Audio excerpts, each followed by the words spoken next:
J'ai un souci. Hop hop hop, petite pause. Si tu es nouveau sur cette chaîne, je me présente rapidement. Moi c'est Tiffaine, j'ai 22 ans et depuis quelques mois je rénove une maison de maître de 1880 en Vendée avec mes parents. J'espère que la vidéo te plaira et n'hésite pas à t'abonner. Aujourd'hui je vais vous parler de l'aménagement de l'espace, notamment du rez-de-chaussée et du sous-sol.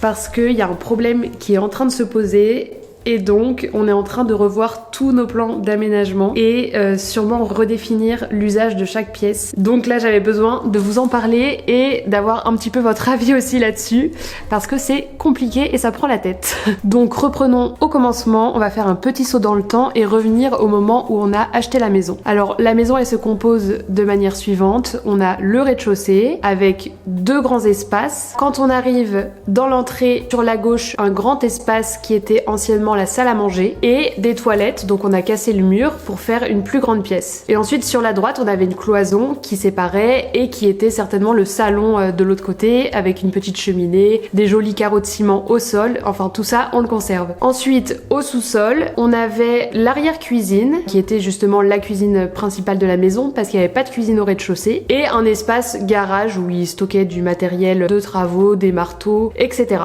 Donc une des choses qu'on a faites dès le départ des travaux, c'était de casser les cloisons au rez-de-chaussée et au sous-sol. Donc on a cassé la grande cloison qui séparait le salon de la salle à manger au rez-de-chaussée pour en faire une grande pièce conviviale. Et on a tout de même rajouté un séparateur récemment pour tout de même avoir deux pièces quand même distinctes et où on pouvait en faire un usage différent. Et notamment j'ai mis deux couleurs différentes sur les murs pour quand même requalifier un peu chaque pièce et délimiter les espaces. Au sous-sol de la même manière on a cassé la cloison qui s'y trouvait afin d'en faire une grande pièce, salle de jeu certainement. Ainsi, enfin, tout ça c'était ce qui était prévu et on va en reparler juste après. Donc une grande pièce salle de jeu et on a remis des cloisons sur le côté pour créer une buanderie et des toilettes au sous-sol parce qu'on a retiré les toilettes qui étaient au rez-de-chaussée. Et ensuite, donc c'est pas le thème de la vidéo, mais on a deux étages au-dessus du rez-de-chaussée.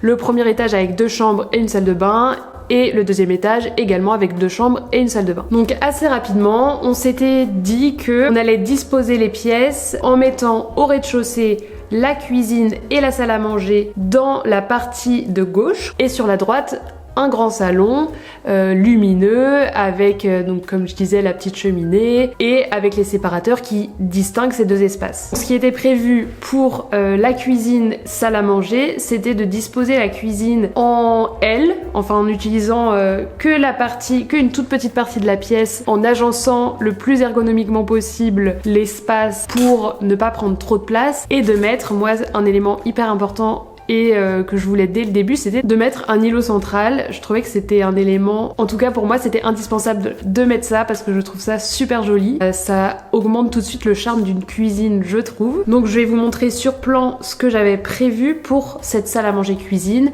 sachant que c'est un gîte normalement qui pourra accueillir de 10 à 12 personnes. Donc pour le reste de la pièce, il faudra une grande table pour justement accueillir au moins 10 personnes. Tout ça, c'est ce que j'avais prévu pour la cuisine salle à manger avec mon îlot central que j'ai déjà. Donc il est vraiment super beau. Moi, c'est une des pièces coup de cœur que j'ai eu depuis le début et depuis que je chine des pièces de seconde main pour le gîte. Ce meuble, c'est un ancien bureau qu'on va rehausser donc là soit par le dessous soit par le dessus en rajoutant un espace entre le plan de travail qu'on va venir ajuster dessus. Mais enfin bon, on avait l'îlot central, donc on a les dimensions. Et ensuite, de l'autre côté du rez-de-chaussée, donc dans le salon, pareil, j'avais à peu près mesuré ma taille de canapé, combien de personnes pouvaient rentrer. Donc tout ça, je l'avais fait sur plan. Maintenant, il y a pas mal de choses que j'avais pas prises en compte au moment de faire ces plans, notamment les distances entre les meubles. Donc c'est vrai que c'est assez évident d'y réfléchir, mais pour moi, si ça passait dans le plan, bon bah c'était bon. Sauf qu'en fait à l'usage,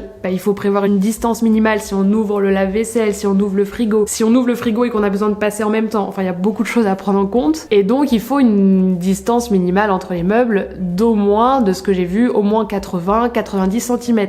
Voire quand on a un frigo ou un lave-vaisselle, il faut 120 cm. Chose que vous allez pouvoir le voir sur le plan, je n'avais pas du tout. J'avais beau tenter différentes dispositions des meubles, retourner l'îlot central, je commençais à me dire que ça allait pas pouvoir tenir dans une seule pièce. Et notamment si on mettait l'îlot central dans l'autre sens, bah, c'était tout de suite moins harmonieux et c'était pas comme ça que je voyais la cuisine. Donc en fait, assez rapidement, je me suis rendu compte que ça allait pas pouvoir tenir. Et ça, c'était hier. Donc à partir de là, si la cuisine et la salle à manger ne tiennent pas dans la même pièce, il va falloir repenser tout l'espace et toute l'utilisation de chacune des pièces en prenant en compte le sous-sol. Donc au départ, le sous-sol, il n'était pas vraiment dans notre réflexion, c'était surtout une salle de jeu. Donc le sous-sol, on l'avait plutôt pensé comme un deuxième salon et pas vraiment comme une pièce nécessaire. Surtout que donc une des solutions, ça aurait été sinon de ne pas mettre l'îlot dans la cuisine et de seulement mettre des meubles le long des murs pour la cuisine. Sauf que dans ce cas-là, il n'y allait pas avoir assez de rangement. Certainement, ou alors il aurait fallu mettre pas mal de meubles hauts et c'est pas vraiment ce que j'avais prévu pour le style de cette cuisine. Donc on était contraint par l'espace, on était contraint par le besoin d'espace de rangement pour ranger tout ce qu'on a besoin pour 10 personnes, donc ça fait quand même pas mal d'ustensiles, de vaisselle et de plans de travail aussi si on a besoin de cuisiner, ou alors ça veut dire qu'on va cuisiner sur la table de la salle à manger. Donc désormais la nouvelle option, c'est soit on fait vraiment une toute petite cuisine sans îlot central avec la table à manger dans la même pièce, donc ça resterait donc la cuisine salle à manger, de l'autre côté du rez-de-chaussée on garde le salon, ou alors on change complètement les plans et on met le salon au sous-sol qui est quand même un espace moins lumineux. Il va falloir mettre l'accent sur des éclairages sympas, sur une déco qui fasse cosy parce que ça peut créer quand même un effet sympa au sous-sol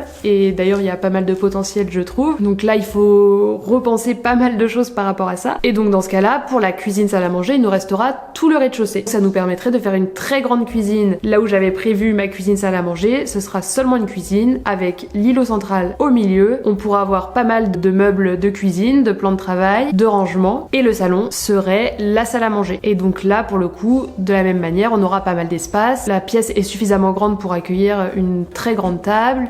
Ça fait quand même un peu plus convivial, il y a de l'espace, on peut également y remettre du rangement, mais donc le point négatif c'est qu'on n'a plus de salon, vous l'aurez compris, au rez-de-chaussée et donc dans un espace assez lumineux. Donc maintenant je vous montre le plan du sous-sol, voilà comment j'ai à peu près pensé l'espace pour le sous-sol avant même de me dire qu'il n'y aurait pas de salon au rez-de-chaussée. Donc dans ma tête ça restait quand même un deuxième salon, donc là aussi je pensais mettre des canapés, il y aura une télé, et je voulais mettre des canapés modulables pour me dire ça, soit c'est un espace salon convivial où on peut y prendre l'apéro, ou alors c'est le soir un espace plutôt où on va venir regarder un film tous ensemble et on peut disposer les canapés différemment pour faire comme un petit home cinéma, ou alors c'est un espace où on va faire un peu la fête au sous-sol, donc je voulais mettre une petite table de bar avec, je vous montrerai une petite inspiration que j'avais, que je trouvais super jolie, donc aménager un peu cet espace là de cette manière et pourquoi pas ajouter des jeux, donc si ça tient, parce que là aussi il faudra pas qu'on soit trop serré non plus, un petit baby-foot, des fléchettes, voilà un espace quand même un peu ludique, on pourra mettre une petite bibliothèque aussi, des jeux de société, tout ça au sous-sol. Donc là ça veut dire que le sous-sol devient une pièce à part entière et essentielle de la maison parce que ce sera notre seul salon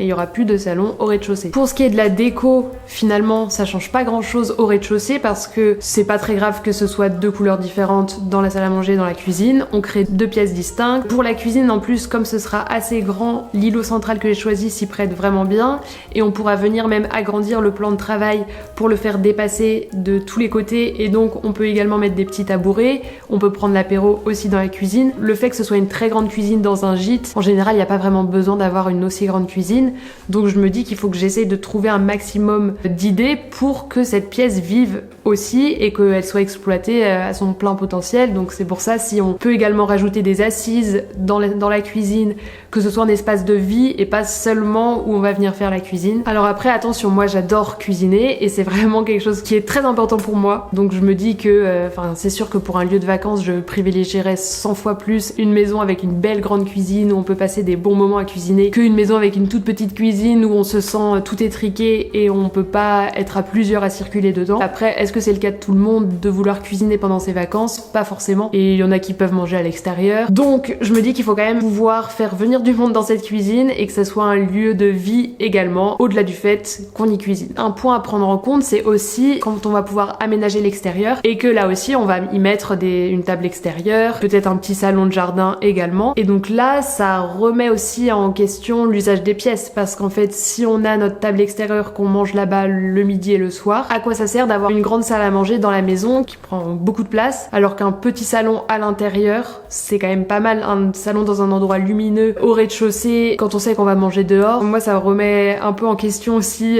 cette utilisation des pièces, parce qu'en été, c'est un peu plus cohérent pour moi d'avoir un salon au rez-de-chaussée plutôt que d'aller au sous-sol où c'est pas du tout lumineux. Et donc en fait, est-ce que l'idée ce serait même de réagencer l'espace en fonction des saisons? Ça après c'est un peu compliqué, je pense que je vais un peu trop loin, mais c'est aussi à prendre en compte, parce que en hiver, en effet, c'est bien d'avoir un très grand espace parce qu'on va être essentiellement à l'intérieur. Par contre, d'avoir une grande pièce, d'avoir même le salon au sous-sol, finalement c'est pas très gênant, parce que en hiver, on a besoin de petits espaces où il fait chaud, où il fait bon vivre. Bon, ça convient bien. Par contre, l'été, en général, on aime bien qu'il y ait la lumière qui rentre. Donc c'est pour ça, j'aimerais bien aussi avoir votre avis. Vous, quand vous partez en vacances, qu'est-ce qui vous importe le plus? Qu'est-ce qui, selon vous, fonctionnerait le plus dans l'espace que j'ai? Pour le moment, on est en train de se dire que ça va être ça la solution, donc de faire une grande cuisine, une grande salle à manger et le salon au sous-sol. Le point négatif, bien sûr, c'est que le salon sera pas très lumineux, donc là on va essayer de faire un maximum pour améliorer ça avec des bons éclairages, avec des couleurs lumineuses sur les murs aussi. Il y a pas mal de techniques ça pour les plafonds bas, pour donner une impression un peu plus de hauteur. Ça, je vais me renseigner aussi un peu plus là-dessus, et je vais prendre en compte évidemment cet aménagement pour le style que je vais donner au sous-sol. Et également, je suis pas sûre de vous en avoir parlé de la cuisine que j'ai trouvée sur le Bon Coin. Donc c'est une cuisine en chêne qu'on a été démontée pas très loin de chez nous, donc à La Roche-sur-Yon en Vendée. Et donc là aussi, il va falloir trouver où est-ce qu'on dispose chaque meuble pour que ça fasse quand même un joli rendu. Alors là, c'est pas très joli encore. On va changer le plan de travail. On va certainement repeindre les portes des meubles pour une couleur un peu plus moderne, sachant que l'îlot central, lui, on va le laisser en bois brut parce qu'il est magnifique comme ça. Donc il faudrait une couleur qui s'accorde bien avec le bois de l'îlot central. À mon avis, un beige gris. Il faudrait que je regarde et que ça aille bien également avec la couleur des murs. Donc je vous laisse me dire ce que vous en pensez et comment vous auriez agencé l'espace à ma place. Pour le moment, c'est la solution privilégiée. Donc la grande cuisine, la salle à manger au rez-de-chaussée et le salon au sous-sol. J'attends vos avis en commentaire. Et si c'est pas déjà fait, n'hésitez pas à vous abonner. Et je vous dis à bientôt pour la prochaine vidéo. Je retourne aux travaux.